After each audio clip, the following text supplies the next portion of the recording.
next speaker is Dr. Marijana Rucevic, and she is the Director, Scientific Affairs, On-Link Proteomics. Hello. Thank you for the nice introduction, and it is really a pleasure to be here and participate in this World Cancer Congress.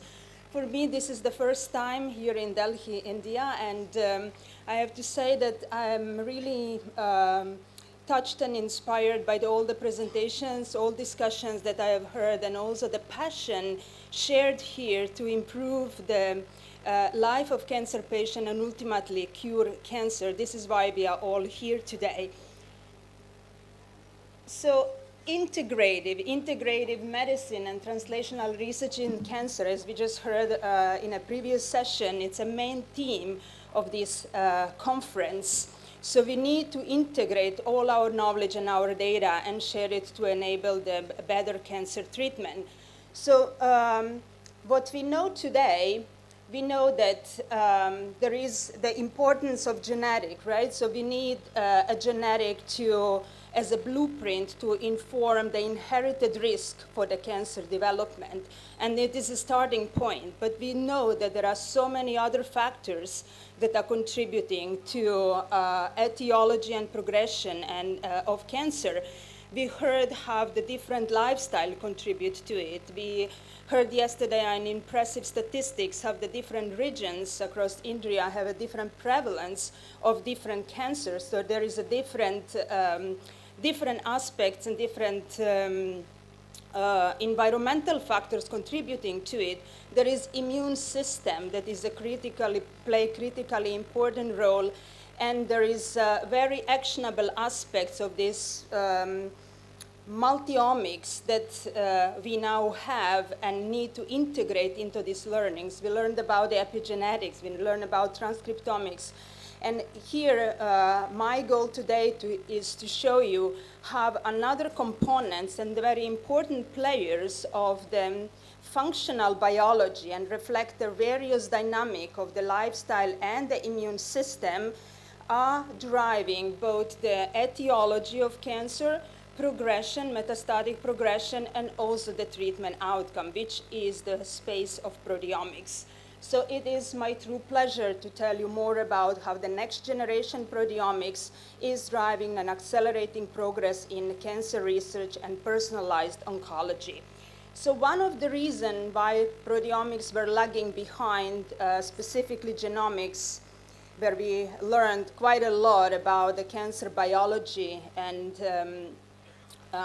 by now, is the lack of technological advances. We were just unable to study the proteins at the scale and the depth and at the level that we could do for the genetics. So that's been lagging behind.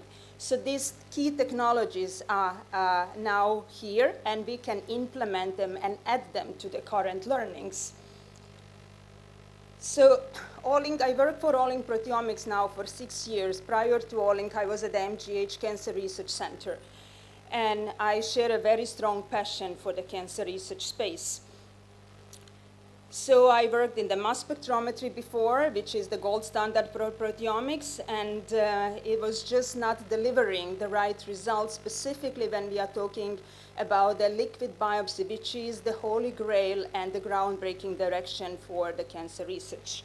So All-Link Proteomics is a Swedish-based company which became organic and rapid leader in the next generation proteomics that has now established presence across the globe, thanks to its proprietary proximity extension assay technology, which is well known as a PEA technology. What is this technology? Is essentially the immunoassay based. However, it requires the high level of specificity. You need to have 2 antibodies to bind to your target proteins that enables the very high specificity, and these antibodies are labeled with the short oligonucleotides that can hybridize and generate the signal only where there is a highly specific binding. So with that, you have a genetic readout that can be carried out by the qPCR or the NGS platform, and that allows the very high sensitivity. So what we can do today using this technology, we can analyze anywhere from 15 to over 5,000 proteins circulating in the human body simultaneously. And it can be easily scaled from 15 to 5,000 or from 5,000 to 15 down.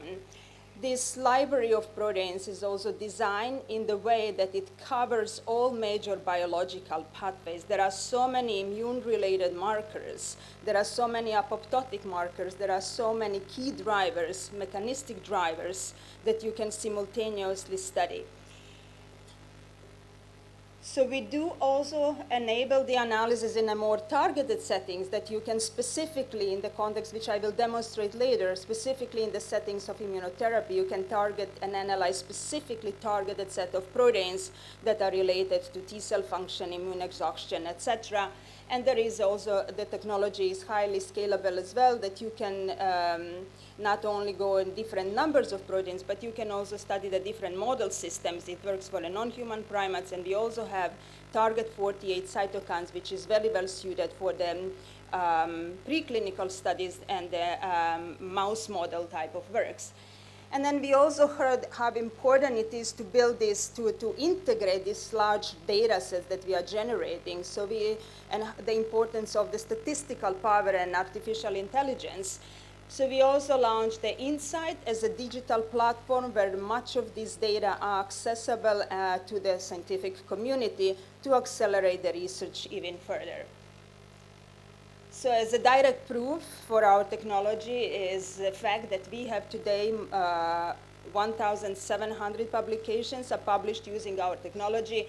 And you can see here on the right chart that there is a significant increase in published work in oncology and immuno-oncology, which is rapidly increasing in the high-impact journals. Another groundbreaking direction was the UK Biobank Pharma Proteomic Project. So we know that UK Biobank is one of the world's largest genetic database generated from the 500,000 participants. And in 2020, the major pharma players came into this partnership with UK Biobank because they wanted to add the proteomics direction to this genomic data, because proteins are a key driver and they can inform some other layer of yet uncovered actionable biology. And they enriched, the analysis was done on 54,000 among those participants on the 3,000 proteins, and the subsets was enriched to cover 119 human diseases, many of which are various cancer types. So we have seen, end of the last year, concurrently 3 Nature papers came out that are revealing this really actionable human biology and the power of combining proteomic and genomics data together. We will see more of this to come. These data are also accessible through the UK Biobank to the community, and also to some extent they are shared on the All-Link Insight platform. We have seen a very great preprints out there, many of which are really reflecting the great discoveries in cancer space. From here, I will now really move on to show you some concrete evidence and how the proteomics is delivering across these few key pillars that we need to address in cancer space, which is early detection of cancer, screening and prevention, cancer treatment and immunotherapy, finding the mechanism of resistance, stratifying and reaching the patients that are responding versus the one to spare the one who are not responding, and finding the new modalities in the treatment options for those patients, and how can we move those findings and discoveries closer to the personalized approaches and implication and implementation into the clinical practice. So here I'm going to start with one of the recently published paper in the Nature Communication that came from the EARC, International Agency for Cancer Research, that together with their partners decided to study the etiology and risk for the lung cancer, which is the major killer in the world, including here in India as well. So this work was carried out using the cohort from the LC3 consortium. This LC3 consortium was formed in 2010 to carry out major research questions around the etiology and risk of the lung cancer, and included 25 cohorts across the globe from America, Oceania, Asia, Europe. So this is unbiasedly enriched subset, so it's not focused on one geography or one ethnicity. So out from this cohort, they choose 6 prospective populations and started with 730 individuals with a history of smoking who developed cancer within the 3 years. So those are the pre-diagnostic samples, individuals. And then the control included 731 individuals with a history of smoking, but they remained cancer-free after 3 years. They analyzed over 1,000 proteins covering major biological pathways, and then they compared the levels and performed a deep statistical analysis to identify the key drivers of lung cancer etiology. As you can see, there is As you can see on the right-hand side, so there's several markers that are well known to be the cancer targets. But here we have way more identified markers that are unknown yet to be the drivers of the cancer developments. 36 in total were the major significant targets. 31 of them were associated with the pathophysiology of cancer development. So they are biologically meaningful, they are informative. So based on this, they went very rapidly and simultaneously validate those findings in an independent cohort and develop the predictive tool. Here is the model that they predict based on the top 4 markers. These top 4 markers gave the better performance for the identification of the for the early detection of lung cancer that overperformed PLCOM 2012 model and currently commercially available autoantibody-based test.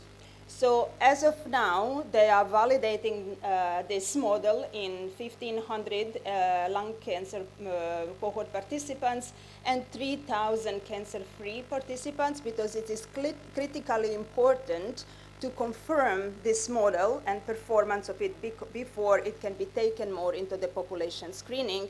And to my latest information, I think there is a prospective screening going on in the United States on 1,000 individuals that are not yet eligible for the low-dose CT scan. So that could end a it could be a tremendous step for the population screening, and this type of test could be accessible. I mainly needed to step back and mention as well that the technology is meant more for the liquid biopsy, but it works for any type of biological matrix, including the dry blood spot. Just think about that. That could be a really huge step for the future. So another just recent paper came from the company outside of San Francisco, Novelna, that actually used Olink technology and reported novel proteomic-based platform to test the early detection in the multiple cancer in the general population. First time to my knowledge that I see that one technology could go into the level of specificity that can distinguish gender-specific cancer across the 18 major solid tumors. And I'm just going to go very quickly over another very important aspect of the immunotherapy, accelerating progress. We know, I don't need to go into the background. We know that we need more, that we treat, that subset of patients respond, but there are others that don't. We need to know what is the mechanism of resistance, and we need to early and actionally identify these patients who are not responding to the current immunotherapy regimens.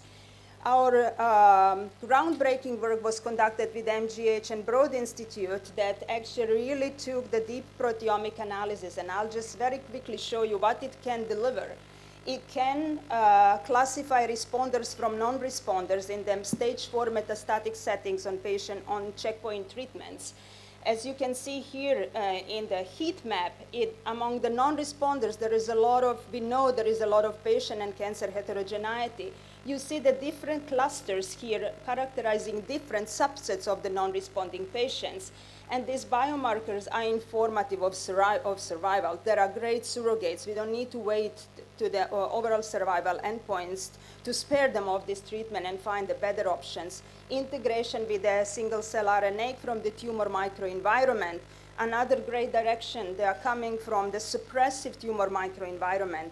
They are great surrogate that can be timely and actionably monitored in the longitudinal manner from non-invasive liquid biopsy. A paper published in Annals of Oncology across the solid tumor types identify leukemia inhibitory factor as a driver of metastatic progression and resistance.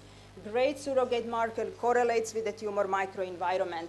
And just very last minute, we are also integral part of the CIMAC trials in the United States that it's an initiative of the Cancer Moonshot.